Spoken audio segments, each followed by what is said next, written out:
सिंधुदुर्गाच्या कुडाळ तालुक्यातील वेताळ बांबर्डे या गावातील भोगलेवाडी ते कदमवाडी हातेरी या रस्त्याची अक्षरशः दुरावस्था आहे। जागोजागी मोठमोठे खड्डे पडले आहेत, याकडे कुणीही लक्ष देत नाहीये।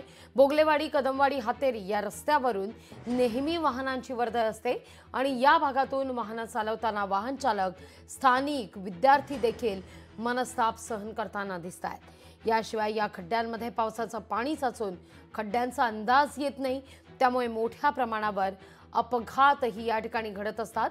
येत्या 1 ऑगस्ट पासून एसटी बस सेवा बंद करण्यात येण्याची शक्यता वर्तवली जाते या सगळ्या प्रकारामुळे। त्यामुळे कदमवाडी इथल्या ग्रामस्थांनी एकत्रित येत रस्त्यावरील खड्डे बुजवण्याचं आणि झाडं तोडण्याचं काम हाती घेतलंय। तर या रस्त्याची पूर्णतः दुरावस्था झालेली आहे। सदर रस्त्याने एसटी सुद्धा जाणे खूप कठीण झाले आहे आणि ह्या एसटीच्या आता वाहकांनी चालकांनी वारंवार तक्रारी केलेल्या आहेत, कारण या रस्त्याने एसटी जाणे मुश्किल आहे। त्यामुळे वाहन ते एसटी इकडून आणण्याची बंद करायचं त्यांनी ठरवलं आहे। त्यामुळे शाळेतल्या मुलांचे खूप हाल होऊ शकतात। त्यामुळे आम्ही या दोन्ही वाडीतील ग्रामस्थांनी मिळून तात्पुरती डागडुजी करायला ठरवलं आहे आणि शासनाकडे वारंवार याची विचारणा केली होती। तर पण पीएम वाले सांगतात की जिल्हा परिषदेचं काम आहे, ते जिल्हा परिषदेचा रस्ता आहे, जिल्हा परिषद सांगतात की पीडब्ल्यूडीचा आहे, असं एकमेकावर ते टोलत राहतात। तरी या रस्त्याची फार दुरवस्था झाली आहे, तरी या रस्त्याची शासनाने दखल घ्यावी। या रस्त्यावरून जाणे खूप कठीणच आहे। या रस्त्यावर खूपच खड्डे पडले आहेत।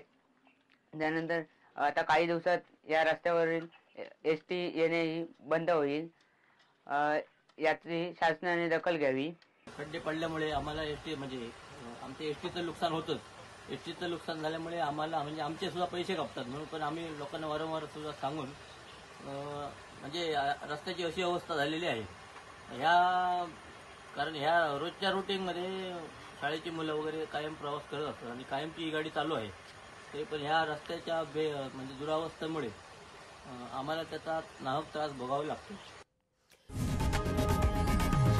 लोकशाही मराठी ऐका, पहा, जागरूक रहा।